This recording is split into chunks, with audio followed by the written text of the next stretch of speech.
నాగార్జున సాగర్ ప్రాజెక్టుకు వరద ఉధృతి కొనసాగుతోంది. దీంతో మొత్తం 26 గేట్లు ఎత్తి నీటిని విడుదల చేస్తున్నారు. 22 గేట్లు 5 అడుగులు, 4 గేట్లు 10 అడుగుల మేర ఎత్తి నీటిని విడుదల చేశారు. ప్రాజెక్టుకు 2.53 లక్షల క్యూసిక్ల ఇన్ఫ్లో వచ్చి చేరుతోంది. 2.69 లక్షల క్యూసిక్ల అవుట్ఫ్లోను దిగువకు విడుదల చేస్తున్నారు.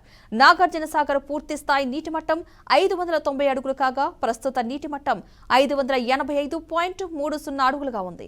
పూర్తి నీటి నిల్వ సామర్థ్యం 312.50 టీఎంసీలు కాగా ప్రస్తుత నీటి నిల్వ 298.30 టీఎంసీలుగా నమోదైంది.